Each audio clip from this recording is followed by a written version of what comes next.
Très cher frère, salam alaikum. Je suis heureux de te retrouver à nouveau. Tu as, je pense, entendu, comme tout le monde, que les Suisses avaient voté pour l'interdiction des minarets sur leur sol. Que penses-tu de cette mesure? Tout d'abord, alaikum salam, très cher frère. Je suis tout aussi très heureux de te rencontrer de nouveau afin d'aborder différents sujets sur l'islam et les musulmans. Alors, a'udhu billahi minash shaitanir rajim, bismillahir rahmanir rahim, wa salatu wa salam ala sayyidina Muhammadin wa ala alihi wa ashabihi ajma'in, wa salam alaikum wa rahmatullahi wa barakatuh à toutes celles et ceux qui nous écoutent. Alors, en effet, comme tout le monde, j'ai entendu la question des minarets en Suisse, que les Suisses avaient voté contre les minarets dans leur pays, et que cela a fait débat, et fait débat encore aujourd'hui, de la part des musulmans suisses, comme des musulmans en France, et je pense un peu partout dans le monde.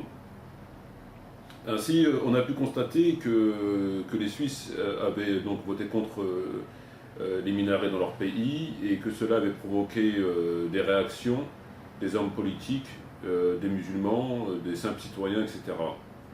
On a pu constater dans le même temps que les musulmans étaient outrés par la position des Suisses et que la classe politique, notamment française, était divisée sur le sujet.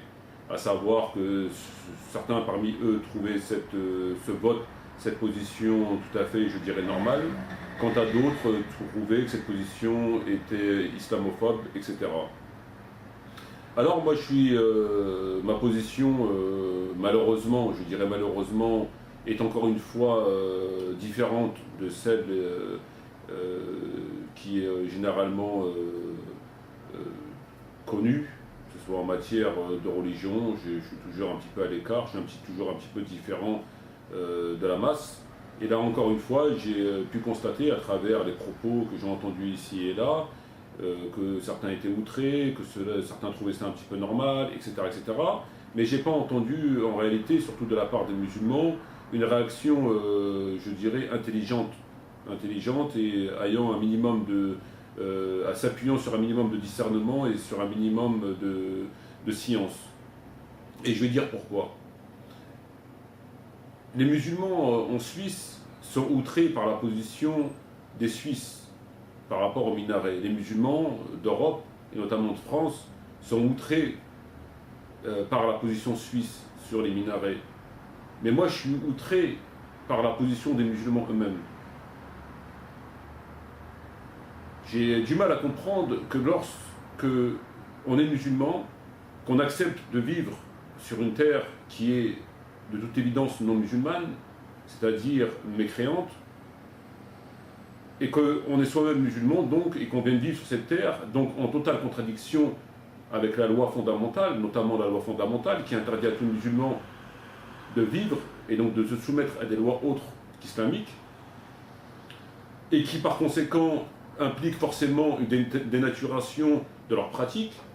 Cela va de la prière, en passant par le fait qu'on ne peut pas verser la zakat, en passant par le fait qu'on fortifie un État impie, en passant par le fait qu'on est forcément impuissant face aux injustices qui peuvent nous toucher et qui touchent d'autres frères, et notamment nos frères palestiniens et nos frères afghans, etc., etc. Donc cela a des conséquences complètement dramatiques, complètement graves et criminelles au regard de la loi islamique.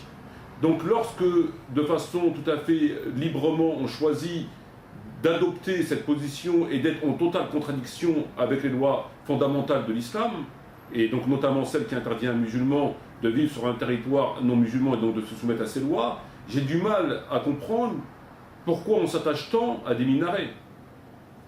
Si moi j'accepte de vivre en contradiction avec l'islam, avec la loi pénale, la loi commerciale, la loi morale de l'islam, en allant vivre chez des non-musulmans, est-ce que je serai le bienvenu?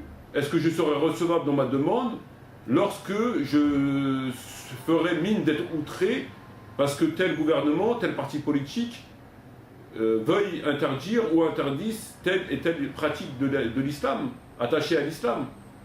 Non. Qui est fautif au regard de l'islam, au regard de Dieu? Moi ou le Suisse? Moi ou le Français? C'est bien évidemment moi.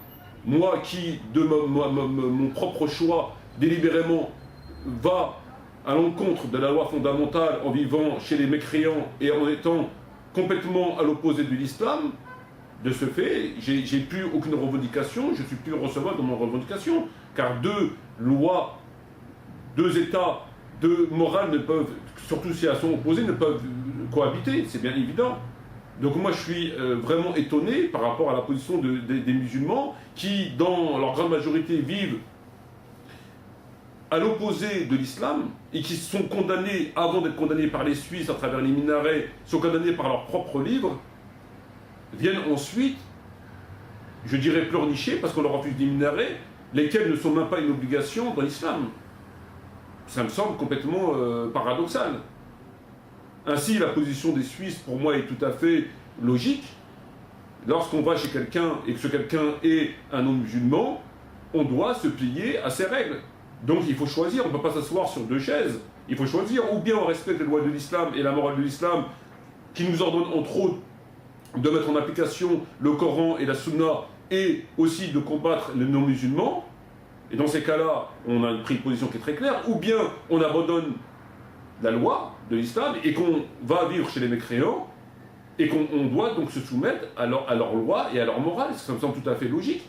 Ainsi, ils vivent à 99% en contradiction avec l'islam, ils sont transgresseurs de leurs propres livres et des lois fondamentales, et après, ils viennent pleurnicher parce qu'on leur refuse des minarets. Ça me semble complètement paradoxal, et je dirais même hypocrite. Il faut quand même rappeler qu'au regard de l'islam, quelqu'un qui se dit musulman, qui fait la prière et qui est dans cette position-là, est considéré comme un apostat. Lorsqu'on revient un petit peu en arrière sur le califat, entre autres d'Abou Bakr, qui a combattu par l'épée des gens qui, pour la simple raison, avaient refusé de verser la zakat, mais qui faisaient leur prière, il les a combattus par l'épée, il a fait couper des têtes par, entre autres, Khalid ibn Walid, uniquement, entre guillemets, parce qu'ils refusaient de payer la zakat. Que dire alors des musulmans d'aujourd'hui? Que dire alors des musulmans d'aujourd'hui? On sait très bien tous que le prophète a dit « Je désavoue tous musulmans vivant parmi les mécréants ». Je désavoue tous musulmans vivant parmi les mécréants. Donc lorsqu'on vit en contradiction avec l'islam, j'ai du mal à comprendre pourquoi on s'attache à des minarets. Ainsi pour moi, et pour terminer, la position de la Suisse est tout à fait légitime dans la mesure où ils sont, je dirais, chez eux, qu'ils ont leur propre code, et que, à contrario à ce que nous, en tant que musulmans, on accepterait, si on était en terre d'islam, que des chrétiens viennent chez nous, construisent des églises et nous fassent sonner leur clocher. Je ne pense pas qu'on accepterait cela. Est-ce qu'on dirait que c'est de l'intolérance? Non, je ne pense pas non plus. On dirait tout simplement que, au regard de l'islam, c'est des choses qui sont tout simplement interdites, puisqu'ils vont à l'encontre de la loi ou de la morale, et par conséquent, elles sont interdites, ça s'arrête là. Donc nous-mêmes, on n'accepterait pas. Donc pourquoi maintenant se mettre dans cette position en essayant de culpabiliser autrui sous le qualificatif d'intolérant, islamophobe, etc., alors qu'en réalité, ils sont plus que très tolérants, puisqu'ils acceptent un certain nombre de choses que nous-mêmes, on n'accepterait jamais, ne serait-ce qu'un centième. Donc moi, en réalité, et en définitive, les véritables coupables et non pas victimes sont les musulmans eux-mêmes qui, par le fait qu'ils ont transgressé la loi fondamentale, ils en subissent des conséquences de cette transgression. Ça me semble tout à fait logique.